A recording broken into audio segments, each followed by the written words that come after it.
오늘이 누가복음 강해를 시작해서 지금 몇 번째 시간이죠? 5번째 시간입니다. 여러분들이 이제 장별로 안 돼요. 여기 이제 복음서는 1장을 2번 했기 때문에 5번째 시간이 되는데, 앞에서 우리는 세례 요한의 출생과 예수님의 탄생에 대한 내용들을 쭉 보았습니다.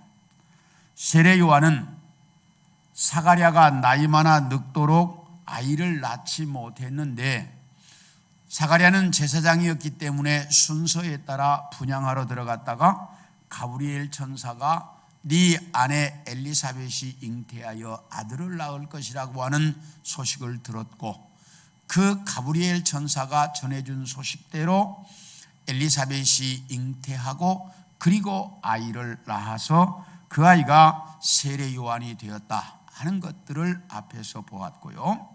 그리고 예수님은 가브리엘 천사가 마리아를 찾아와서 마리아야, 네가 성령이 너에게 임하고 하나님의 능력으로 네가 아이를 잉태하여 아이를 낳을 것인데 그 이름을 예수라고 해라 라고 하는 그 가브리엘 천사가 전해준 말씀대로 이제 마리아가 아이를 잉태하게 되었고, 그리고 말씀에 따라 이제 베들레헴으로 호적하러 갔다가 베들레헴에서 예수님을 출산하게 되었다 하는 것들을 우리가 보았습니다. 그리고 세례 요한이 이제 나이가 들어서 하나님의 선지자로 부름을 받아 광야에서 400년 만에 하나님의 부름을 받아 선지자가 되어서 말씀을 전하고 세례를 베풀게 되자 수많은 사람들이 세례 요한에게 나와서 말씀을 듣고 세례를 받고 했습니다. 그러자 사람들은 세례 요한이 자기들이 기다리고 있던 메시아인 줄로 알고 당신이 메시아냐라고 물었습니다. 그때 세례 요한은 말하기를, 나는 그분이 오실 길을 준비하러 온 광야에 외치는 자의 소리일 뿐이고, 나는 물로 세례를 베풀지만 그분은 오셔서 불과 성령으로 너에게 세례를 주실 것인데 나는 그분의 신발끈을 풀 만한 자격도 없다 라고 말씀하시면서 메시아이신 예수님이 오실 길을 하나하나 준비했습니다. 그러면서 백성들에게 이야기하기를, 도끼가 나무 뿌리에 놓여 있다. 지금 나무 뿌리에 놓여 있다. 임박하다. 좋은 열매를 맺지 않는 나무는 찍어서 버릴 것이다 라고 그들에게 경고했습니다. 이렇게 세례 요한은 이 땅에 와서 예수님이 오실 길을 하나하나 준비했는데, 그 예수님은 이제 공생애가 시작될 것을 준비했다라고 하는 말입니다. 이렇게 세례 요한이 예수님이 오실 길을 하나하나 준비하고 있을 때, 이제 오늘 본문 누가복음 4장 1절부터 15절까지의 내용은 여러분들이 너무나 잘 알고 있는 예수님께서 뭐 받으신 내용이요? 시험 받으신 내용입니다. 그런데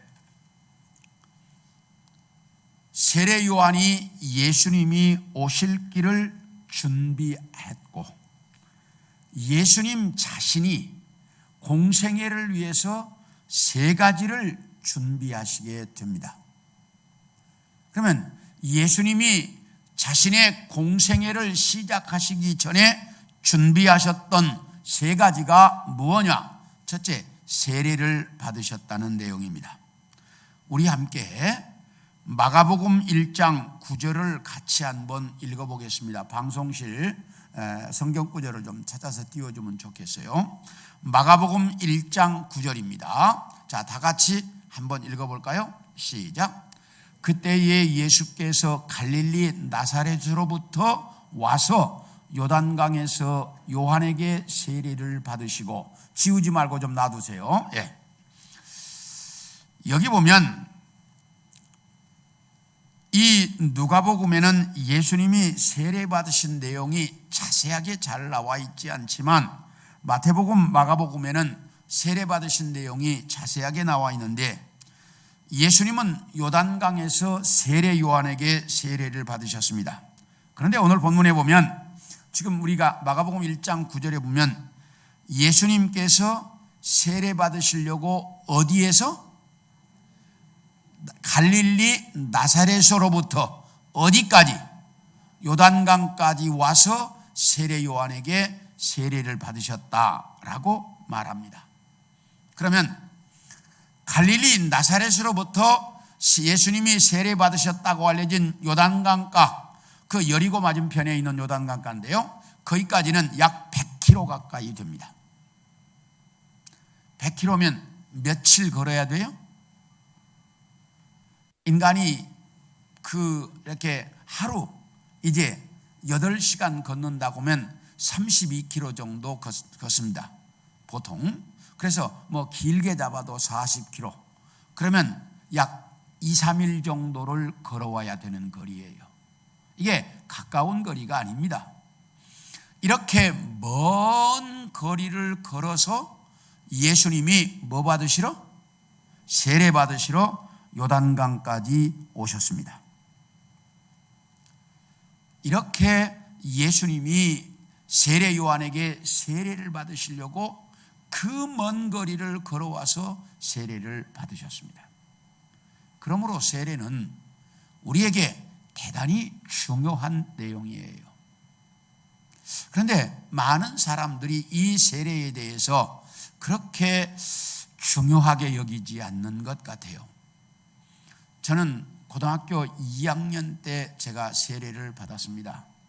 고등학교 2학년 때 세례를 받았는데 제가 세례받던 교회는 마루바닥이었어요. 그래서 방송 놓고 앉아서 예배를 드리는 교회였는데 예배 시작할 때 앞으로 나오라고 해서 예수님이 나오라고 해서 목사님께서 다 세례식을 합니다. 그런데 일어나서 들어가라고 안 하시는 거예요. 그래가지고 1시간이 넘도록 무릎을 꿇고 앉아서 세례받고 예배를 드렸어요. 그리고 예배 끝나고 나서 일어나니까 못 일어나가지고 다리에 쥐가 나가지고 다 쓰러졌습니다. 우리 한 5명 정도 세례를 받았는데 그렇게 세례를 고등학교 2학년 학생 때 받았어요. 그래서 세례가 얼마나 중요한 것인지를 우리가 잘 알아야 됩니다. 종교개혁자들이 다 칼빈과 루터가 합쳤어요. 그런데 마지막에 틀어진 게 뭐냐? 성찬과 세례예요.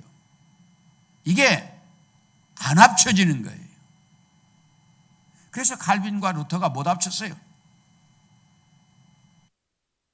그만큼 중요한 문제입니다. 그래서 우리가 이걸 잘 보셔야 돼요. 예수님께서도 3일을 걸어오셔서 세례를 받으셨어요. 이렇게 이제 3일을 걸어서 요한에게 세례를 받으려고 예수님이 오셨습니다. 그러니까 세례 요한이 예수님을 알아보고 한다는 말이 제가 당신에게 세례를 받아야 되는데 어떻게 당신이 저에게 세례를 받으려고 오셨습니까? 안 됩니다. 그리고 요한이 말렸습니다. 예수님이 세례 받으시려고 오신가 요한이 말렸습니다. 그러자 예수님께서 이렇게 해야 모든 의를 이룰 수 있는 것이다. 그러니 허락해라.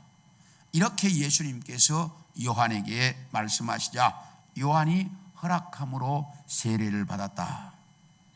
그래서 예수님께서 그런 질서를 하나님의 아들이셨지만 질서를 정확하게 잘 지키셨습니다. 성전세를 내라고 할 때에도 베드로에게 너 낚시해서 물고기를 잡으면 그 입을 열으면 한 달 있을 것인데 그걸 가지고 와서 내라. 이렇게 예수님이 말씀하시므로 예수님은 이런 질서를 정확하게 잘 지키셨다는 사실입니다. 그래서 이제 세례 요한에게 세례를 받고 물에서 올라오실 때 하늘이 열리고 예수님에게 성령이 비둘기같이 임했다. 이렇게 말합니다. 하늘이 열리고 성령이 비둘기같이 임하고, 그리고 하늘에서 음성이 나서 들리기를 이는 내 사랑하는 아들이요 내 기뻐하는 자라 라고 하는 음성이 들렸습니다. 이렇게 예수님께서 그 먼 거리를 걸어오셔서 세례를 받으심으로 주님께서 세례로 한 가지의 준비를 하셨습니다. 그리고 또 하나는 우리 마태복음 4장 13절을 보겠습니다. 이것도 좀 찾아서 좋겠어요. 마태복음 4장 13절입니다. 방송실, 시작. 나사렛을 떠나 스불론과 납달리 지경 해변에 있는 가버나움에 가서 사시니 라고 말합니다. 여기 보면 예수님의 그 아버지였던 요셉과 마리아가 처음부터 살고 있던 지역이 어디였습니까? 나사렛이었습니다. 그래서 나사렛에서 살다가 호적하러 베들레헴에 갔었습니다. 그리고 돌아와서 나사렛에서 살고 있었습니다. 그런데 공생애를 시작하시기 전에 지우지 말고 좀 놔둬요. 방송실. 그 가버나움으로 이사를 합니다. 나사렛에서 예수님께서 가버나움으로 이사를 합니다. 이렇게 예수님이 이사하심으로 가버나움이 예수님의 복음을 전하는 중심지가 되어집니다. 제가 성지순례를 가서 이 가버나움을 꼭 가자고 그랬어요. 그래가지고 가버나움을 제가 들렸어요. 가버나움을 들렸더니 이 가버나움이 그 이후에, 예수님 이후에 유대인들의 지식인들이 갈릴리 지역에서 제일 많이 사는 지역이 되었다. 그래가지고 거기가 지금은 굉장히 부촌이더라고요. 그래서 지식인들이 많이 사는 지역, 이게 이제 이 가버나움인데, 이 가버나움이 예수님께서 이사하신 이후에 이제 예수님 복음 사역의 중심지가 가버나움이 되는 것이 이때 이사하심으로 말미암아 가버나움이 중심지가 됩니다.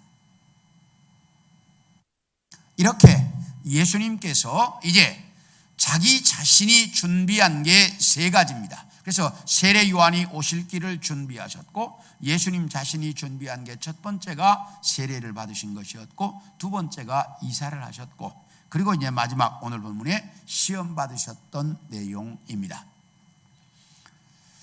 자, 오늘 이제 이 예수님이 시험 받으신 내용이 오늘 4장 1절부터 13절까지 쭉 나타나는데요. 여기 뭐라고 하는 거니? 예수님께서 성령이 충만하여 요단강에서 돌아오셨다, 이렇게 말합니다. 그러면 성령이 충만해서 요단강에서 돌아왔다, 이 말이 무슨 말이에요? 예수님이 지금 뭐 받고 돌아오셨다? 세례 받고 돌아오셨다, 그 말이죠. 예수님께서 세례 받고 물에서 올라오실 때 성령이 뭐처럼? 비둘기처럼 임했잖아요. 그래가지고 그 성령이 충만해서 요단강에서 돌아오셨다, 이 말은 예수님께서 세례 받고 성령이 충만해서 며칠을 걸어서 이제 이 갈릴리로 돌아오셨다는 이야기입니다. 자, 이렇게 예수님이 세례 받고 돌아오신 이후에 이제 광야에서, 어디에서요? 광야에서 예수님이 시험 받으셨던 장소가 어디요? 광야였습니다. 광야에서 여기 이제 며칠 동안? 40일 동안 성령에게 이끌리시며 마귀에게 시험을 받으셨다라고 말합니다. 자, 이 말을 잘 보세요. 자, 40일 동안 성령에게 이끌리시며 마귀에게 시험을 받았다. 그러면 시험 받은 것이 며칠 동안 받으셨다는 얘기예요. 아니, 저 방송실 본문을 좀 띄워주세요. 네. 여기 지금 보니까 성경을 안 가지고 다니시는 분들이 많이 있는 것 같아. 방송실 오늘 본문 1절과 2절을 좀 띄워줘 봐요. 네. 자, 여기 2절도 같이 좀 띄워줘요. 밑에다가. 네. 여기 보면 40일 동안 성령에게 이끌리시며 마귀에게 시험을 받으시더라 이렇게 말합니다. 마귀에게 시험을 받으시더라 이렇게 말합니다. 그러면 40일 동안 시험을 받았다는 이야기예요? 아니면 그 이후에 시험을 받았다는 얘기예요? 자, 거기 보면 이끌리시며 마귀에게 시험을 받으시더라 그렇게 말합니다. 성령에게 이끌리시며. 그러면 여기 내용을 보면 40일 동안 마귀에게 시험을 받으셨다라고 하는 내용으로 기록되어져 있습니다. 여기는. 그러니까 예수님이 40일 금식하시는 동안 사탄이 40일 동안 계속 뭐 했다는 거예요? 시험하셨다는 거예요. 보세요, 내용을. 40일 동안 성령에게 이끌리시며 마귀에게 시험을 받으시더라 그렇게 말하잖아요. 그러니까 40일 동안 내내 사탄의 시험을 받으셨다 이런 얘기예요. 지금 여기 내용을 보면. 근데 마태복음에는 이렇게 나와 있지 않습니다. 40일 금식이 끝난 후에 3가지의 시험을 하셨다 이렇게 마태복음은 되어져 있습니다. 자, 그러면 뭐가 옳을까? 자, 그러면 40일 동안 시험한 것의 대표적인 것이 이제 그 40일 동안 시험하시고 끝나고 여기 보니까 그러지 말아요. 아무것도 날수가 다함에 줄이신지라. 그러니까 마지막 40일이 끝나고 시험한 건 3가지지만 40일 동안도 계속 시험하셨다는 거예요. 그런데 마태복음에는 40일이 끝난 이후에만 시험하신 것으로 되어져 있어요. 그러면 뭐가 더 정확할까? 예? 예. 제가 말씀을 처음 시작하면서 드렸어요. 자세히 미루어 살핀 누가. 그래서 지금 학자들은 대부분 다 그렇게 얘기합니다. 40일 동안 예수님이 시험을 받으셨고 그 40일이 끝날 무렵에 한 3가지 대표적인 시험이 우리가 알고 있는 3가지다 이렇게 말합니다. 자, 그렇다면 예수님은 성령이 충만해서 돌아오셔가지고 뭐에 이끌리시며 성령에게 이끌리시며 뭐하고 있어요? 지금 금식하고 있잖아. 금식하고 있잖아. 성령에 이끌리시며 금식 기도를 하고 있어요. 그런데 그렇게 성령이 충만하고 성령에 이끌리고 있는 사람도 뭐 받을 수 있다? 시험 받을 수 있다. 이게 이제 중요한 거예요. 그런가 하면 지금 예수님은 40일 금식 기도를 하고 있잖아. 금식 기도하는 사람도 뭐 할 수 있다? 시험 받을 수 있다. 이 자체를 여러분들이 정확하게 이해해야 돼요. 그러니까 내가 지금 금식 기도하니까 사탄이 감히 시험 못한다 그런 이야기는 맞지 않습니다. 네. 그리고 내가 성령 충만하니까 사탄이 나를 시험할 수 없다 그것도 말이 아닙니다. 성령 충만하신 예수님을 금식 기도하고 있을 때에도 사탄은 예수님을 뭐 하셨어요? 시험하셨어요. 그러니까 사탄은 언제라도 우리를 뭐 할 수 있다? 시험할 수 있다.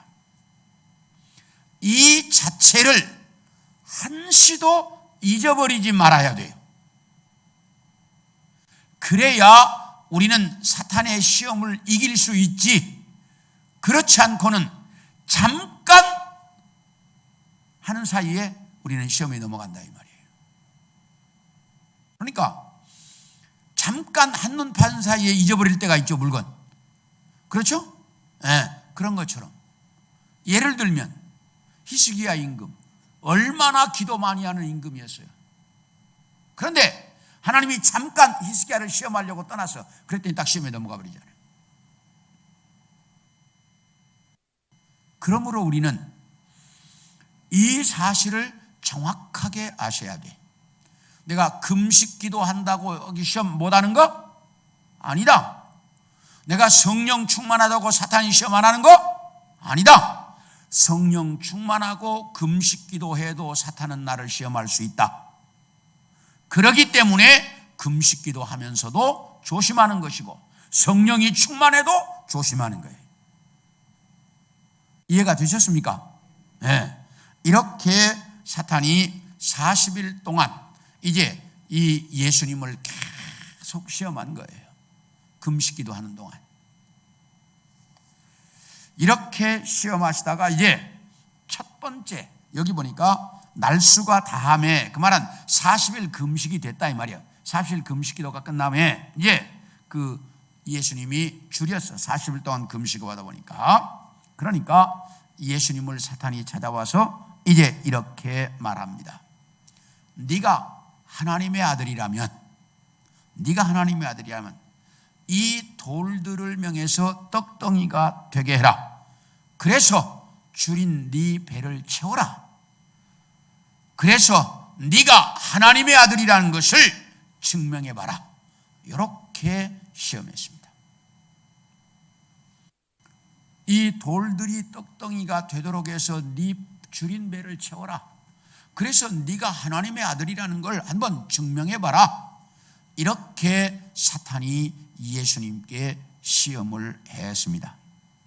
그랬더니 예수님께서 사람이 떡으로만 사는 것이 아니라 하나님의 입으로부터 나오는 모든 말씀으로 사는 것이다 라고 말씀합니다.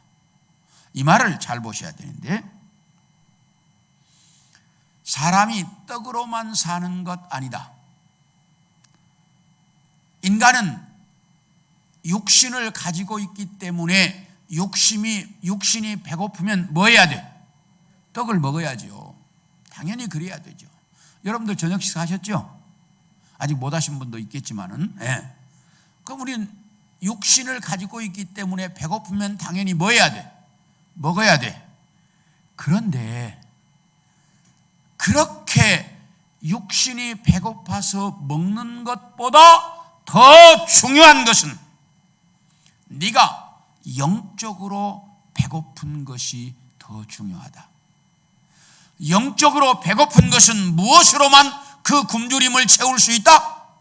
하나님의 말씀으로만 그 영적인 굶주림은 채울 수 있다.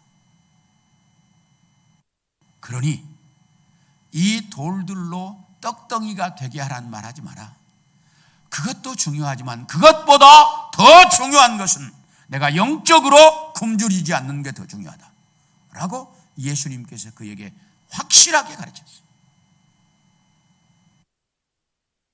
사탄에게 사람이 육신이 먹을 음식을 먹어서 굶주림을 해결하는 것 중요하다.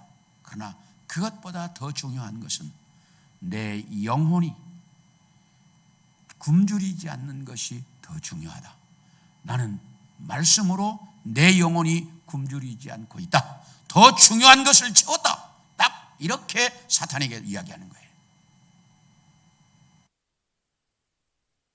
우리도 이 말씀을 잘 보셔서 이 땅에서 육신을 가지고 있는 인간이기 때문에 이 배고픔을 이제 해결해야 합니다. 먹어야 합니다.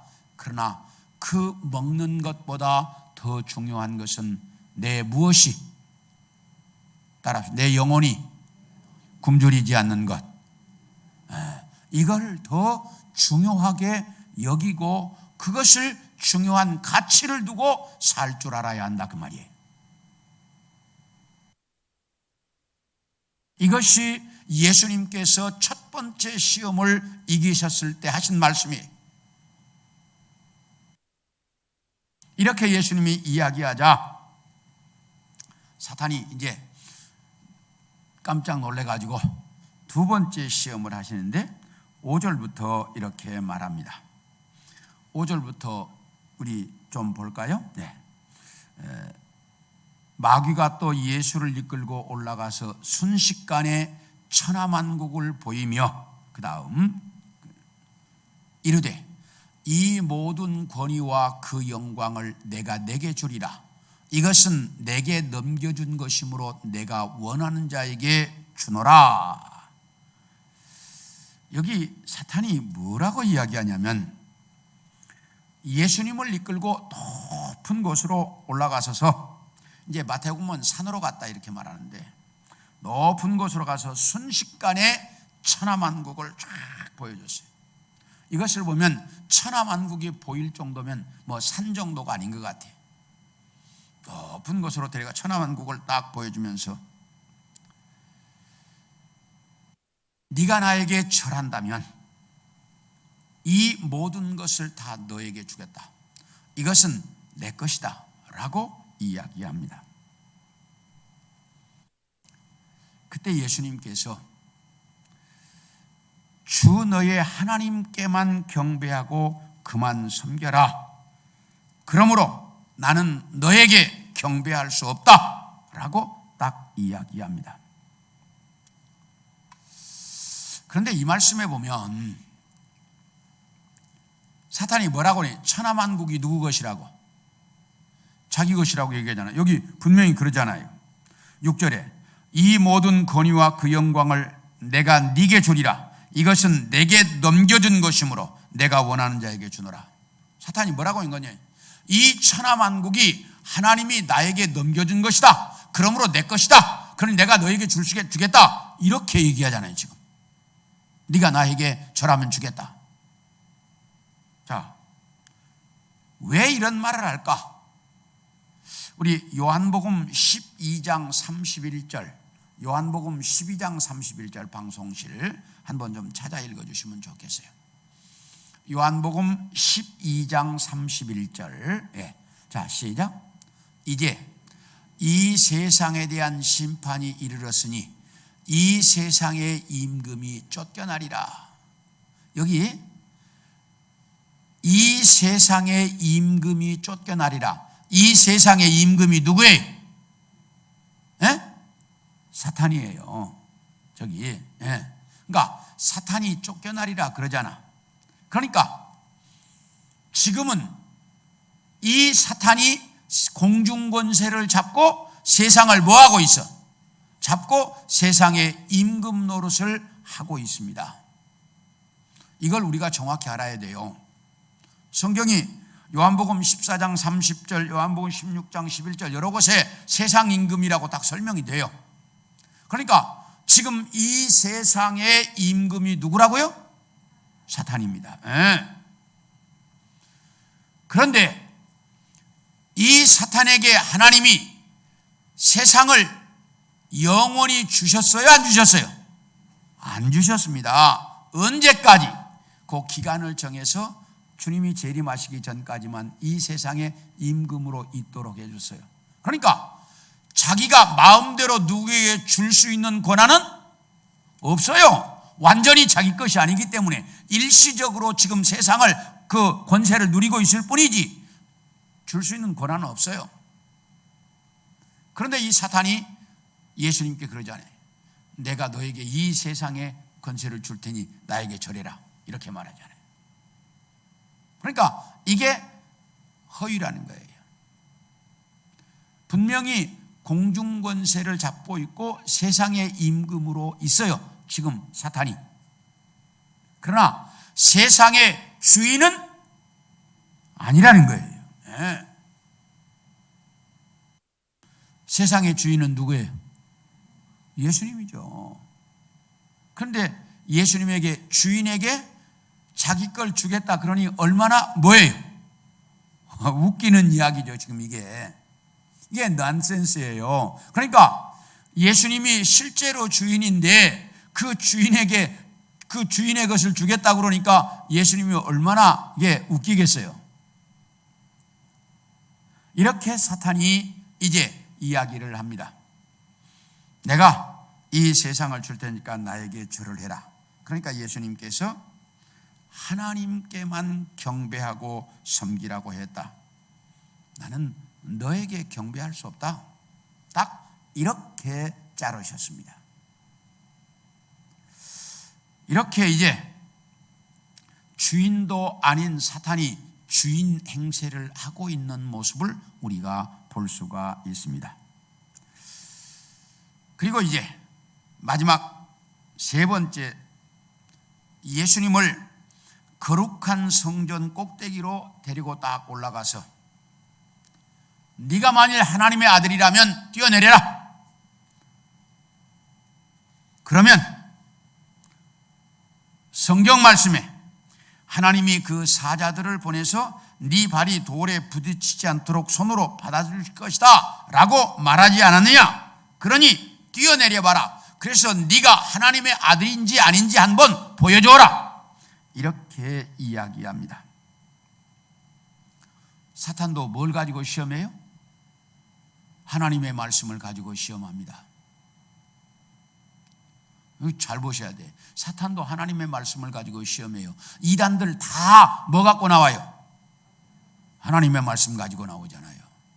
사탄이 딱 그러잖아요. 뭐라고 보니 하나님이 그 사자들을 보내서 네 발이 돌에 부딪히지 않도록 받겠다고 말하지 않았느냐? 그러니 그 말씀대로 한번 해봐라. 이렇게 사탄이 얘기하잖아요. 그러니까 사탄도 뭘 가지고 시험한다? 말씀을 가지고 시험한다.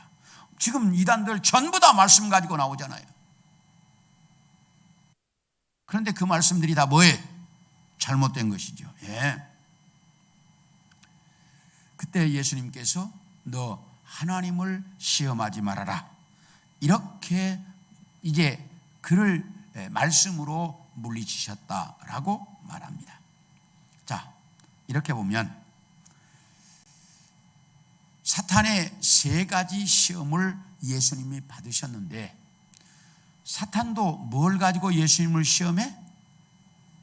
자, 첫째는 물질적인 것 가지고, 두 번째는 권세를 가지고, 세 번째는 이제 이렇게 이제 말씀을 가지고 예수님을 시험합니다. 그런데 이 모든 걸 예수님이 물리치신 것은 무엇으로? 말씀으로 이기셨다라고 하는 사실이에요. 그렇기 때문에 우리는 이 땅에서 사탄의 시험을 받을 때마다 무엇으로 무장을 해야? 말씀으로 무장을 해야 그 사탄의 시험을 이겨낼 수 있다라고 하는 사실입니다. 그런데 재미있는 것은 마태복음과 누가복음이 예수님을 시험하신 순서가 다르다는 거예요. 첫 번째 시험은 똑같습니다. 그런데 두 번째, 세 번째가 마태복음과 누가복음이 바뀌어 있습니다. 마태복음은 첫 번째가 이제 그 돌들로 떡덩이가 되게 하는 것, 그 다음에 두 번째가 성전에서 뛰어내리라는 것, 세 번째가 천하만국을 보여주면서 절하라는 것. 근데 누가복음에는 돌로 떡덩이가 되게 해라, 그 다음에 천하만국을 보여주면서 절해라, 그 다음에 성전 꼭대기에서 뛰어내리라, 이렇게 두 번째, 세 번째가 바뀌어 있다는 거예요. 마태복음과 누가복음이. 왜 그럴까? 왜 이 순서가 이렇게 뒤바뀌어 있을까? 그 이유가 뭐냐? 자, 마태복음은 누구를 위한 복음서라고 알려져 있습니까? 따라합시다. 유대인을 위한 복음서. 네. 그래서 마태복음에는 유대인을 위한 복음서이기 때문에 유대인들에게 기호가 맞도록 구약 성경이 많이 인용이 되어져 있고, 그리고 유대인들을 기호에 맞도록 비유가 한 곳에 딱 모여 있는가 하면 산상수훈도 한 군데 딱 모여놓고, 이렇게 군데군데 같은 내용들은 모아놓은 게 마태복음의 특징이에요. 그래서 이 시험하시는 관계도 첫째, 돌덩이가 떡덩이가 되게 해라, 이건 인간의 먹는 문제, 육신적 시험을 첫 번째 하셨고, 두 번째, 성전에서 뛰어내려라, 이것은 명예에 대한 정신적 시험을 두 번째로 하셨고, 세 번째, 내게 절해라, 천하만국을 위했다, 영적인 시험. 이렇게 딱 논리적으로 첫째는 육신적인 것, 두 번째는 권세에 대한 정신적인 것, 세 번째는 영적인 것. 그러니까 육신, 정신적, 영적 딱 이렇게 논리적으로 마태복음은 맞춰져 있습니다. 그런데 누가복음은 그렇지 않아요. 육신적인 것이 첫째, 영적인 것이 두 번째, 세 번째가 정신적, 이렇게 두 번째, 세 번째가 바뀌어 있는데, 그러면 어느 것이 더 사실적이었을까? 아마 누가복음의 것이 더 사실적이었을 것이라고 학자들은 보고 있습니다. 그러니까 순서가. 그런데 마태복음에는 논리적으로 맞추기 위해서 두 번째, 세 번째를 바꿔놨을 것이다 라고 보고 있습니다. 이해가 되셨습니까? 그러나 이게 순서가 바뀌었다고 크게 문제될 건 없어요. 그런데 우리가 왜 바뀌었을까? 이건 우리가 좀 알아야 할 필요가 있다 그 말이에요. 그래서 마태복음은 논리적으로 맞추기 위해서 두세 번째를 바꿔놓은 것이고, 사실은 누가복음의 순서였을 것이다 라고 보고 있는 겁니다. 이해가 되셨습니까? 네. 자, 그렇다면 이 시험이 왜 예수님의 공생애를 시작하면서 공생애 준비 과정에 이 시험이 들어있을까? 이게 이제 중요한 문제예요. 이건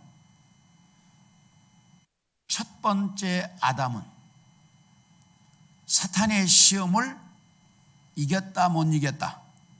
못 이겼어요. 그래서 첫 번째 아담이 사탄의 시험에 넘어감으로 말미암아 인간은 뭐하게 되었다? 뭐하게 되었다? 죽게 되었다. 세상에 죽음이 들어왔다. 그런데 두 번째 아담으로 오신 예수 그리스도는 사탄의 시험을 이기심으로 죽게 된 인간에게 무슨 길을?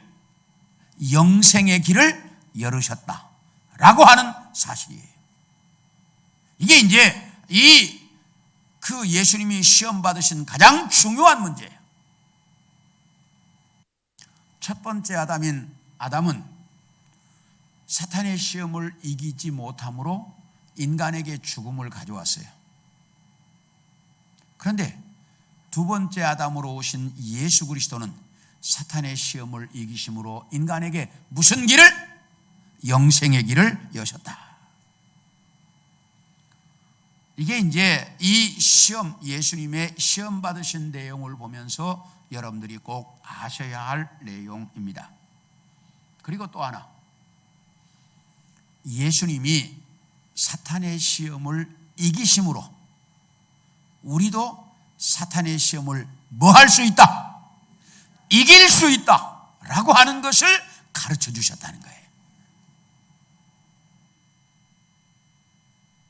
그래서 우리는 예수님처럼 사탄의 시험을 뭐 할 수 있다?